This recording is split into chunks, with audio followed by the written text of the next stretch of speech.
I've come to help. I'm the doctor.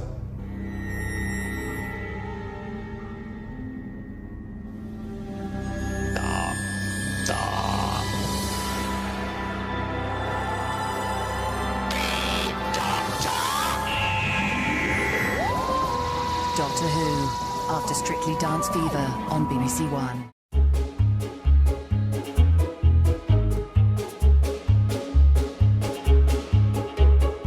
Hello everybody and welcome back to a brand new video where today marks the 15th anniversary of the Series 1 episode Dalek, which, as I say, aired 15 years ago today. A pretty iconic and classic episode, I think it's fair to say. So today we're going to have a little look back at it. So yes, of course, this was the 6th episode of Series 1 of Doctor Who, bringing the show back all over again back in 2005. This episode, given the title, obviously was the return of the Daleks for the very first time in New Who. The first time we'd seen the Daleks on screen since 1988, I believe, in Remembrance of the Daleks, so a full 17 years. And this really was, in many ways, I think, quite an important episode because it was kind of the opportunity to re-establish the most famous villain in the whole show there's ever been, and sort of showing a new audience why this creature, this Dalek is such a great villain for the Doctor and for Doctor Who as a show. So yeah, I felt like this episode really did have a responsibility. But in reality, of course, it absolutely lived up to the hype. It still is one of the best Doctor Who episodes I think there's ever been, quite frankly. It's certainly an episode that completely holds up even though it's 15 years old. Whereas most of the previous episodes I've talked about, they've sort of... some bits have been lacking in maybe sometimes the acting or certainly in the special effects, and just visually some of it's sometimes been a little bit lacking. But I just felt within Dalek there just wasn't anything that was lacking. Like, all the special effects look amazing and perfect still. There wasn't any problems there. The script was just so excellent throughout, and the acting I thought was really, really good across the board as well. So from a sort of point of view of it kind of deteriorating over time, I just don't think that's happened at all. And if you aired that episode in Series 12, maybe it would need to be filmed in HD, but apart from that, I think you could pretty much do it exactly as it was. This was the one and only outing as a writer for Robert Shearman, who had written a audio play for Big Finish in 2003 called Jubilee, which was a Dalek story, and it's very much the story that's kind of a lot of elements of Dalek are pulled from, in terms of the Doctor getting a distress signal from somewhere that turns out to be a singular Dalek who's being sort of encaged and enslaved, basically, who's the last survivor of a big war between the Daleks and Time Lords in the past, I think is the idea. Although it's set on an alternative Earth rather than sort of just the future like we have in Dalek. So there's certainly some good parallels there. I've listened to Jubilee before. It's a while ago, but I have listened to it before, and it's a really, really good audio, so I'd recommend checking that out just to get another perspective almost on what Dalek could have been written like, and in a classic Who, I think it's either 4 or 6 part format. But yeah, it's definitely a shame that this was the only story Robert Shearman ever wrote for the main show. I don't know why he didn't ever come back. I'm sure Russell would have wanted him to come back. Maybe he just decided that this was the one main story he wanted to write for the TV show and kind of left it at that after that point. I don't know. But I just think, given he did such a good job with this story, it's just a shame that we've never seen him again in the show. Of course, early in this episode, we actually get to see a Cyberman head. We get to see the Revenge of the Cybermen helmet in Van Statten's museum down in the bottom. It's kind of a nice, almost misdirection. Although I think one of the disappointments of the story is actually the title. I know they probably just wanted to promote and go, look, it's a Dalek, the Dalek's back kind of thing, and just have it really go really big on it. But I feel like it could have been potentially even more exciting if it had been left up to the sort of surprise of it, because the episode is built around those first kind of 5 or 10 minutes. Don't really give anything away on what it could be. The sort of hints of, oh, there's some creature, we've got a live creature down below, the Metaltron, and then the mysterious blue light in the darkness. I feel like it could have been really, really cool to just play that purely kind of for the shock factor and the reveal of that, rather than just having it announced in the title of the episode, because then you have the Cyberman head at the start and you think, oh, could it maybe be to do with Cybermen because there's a Cyberman head in there, rather than to do with the Daleks. And so, I don't know, I just feel like that could have added something to it. Of course, they tried to do that with, well, I think they did successfully do that with Bad Wolf. I can't quite remember whether they dumped, I feel like they did dump a Dalek in the next time trailer at the end of Boomtown, which was a stupid decision.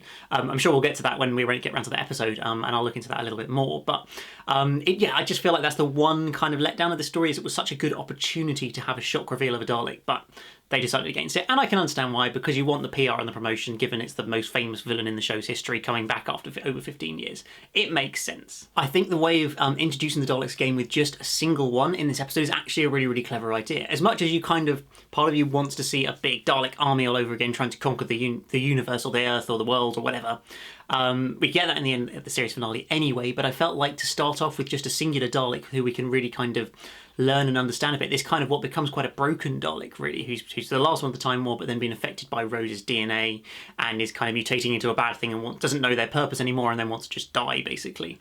It's quite interesting to explore that, but also to see the kind of threat of just a singular Dalek. Having only one Dalek in this story, and yet it still kills so many people. Like, it's got to be one of the highest death tolls in a Doctor Who episode, quite frankly, that we visually see on screen. And to have that from just a singular Dalek really just reinforces to this new audience who maybe have never seen an episode with the Daleks before. It's just that great opportunity to go, look, here's what one can do. They can completely destroy everything. So imagine if we get a future episode with so many of them, and then you have that in Bad Wolf and Pulsing the Weight, and I think it just enhances the threat of them in that story because you've seen what just a singular one can do in Dalek. This is a story that very much sort of starts to move forward the Time War arc that's kind of been introduced, or sort of giving us a little bit more information about the Time War that, I mean, we kind of had learnt about that it was between the Daleks and the Time Wars before, I think in a previous episode, but it kind of just felt they kind of laid it out, made it a bit clearer, showed us kind of the impacts on both the Daleks and the Time Lords in this story, with seeing the last Dalek who'd fallen through time from the Time War, the last one left over. There truly is no other Daleks left in existence. Also, we thought until Bad Wolf. And that the Doctor, of course, is the last of the Time Lords as well. Just seeing the kind of effect that the Daleks have had on the Doctor, that he destroyed them all and yet one of them survived, and just the anger and the rage he's got towards them is so fascinating to watch, I think, and really just shows that this is, at this point in his timeline, is still quite a broken Doctor after the effects of the Time War, even if they're then removed after the death of the Doctor. But we're not focusing on that. I do think it's very much a strong story for Rose. It just presents the sort of fascinating idea of somebody who doesn't know anything about Dalek, potentially like maybe some of the new audience members, and Rose showing that kind of initial sympathy for the Dalek.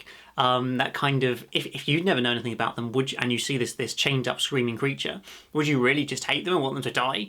Of course, the Doctor does, and probably the older fans watching it would have been like, yes, of course we want them to die, because they're the Daleks, we know they're the most evil creatures. But then you've got that Rose character, I think almost playing, as I say, the new audience, who comes in and is like, well, I want to help you, I'm here for you, I understand you're feeling alone and stuff, and then makes the fateful decision, of course, of touching the Dalek, which kind of sets things off into motion. Then kind of the rest of the episode is kind of showing us why the Daleks are, well, firstly, the greatest villain in Doctor Who history, and also the ones that are the most ruthless and destructive and killing machines, basically.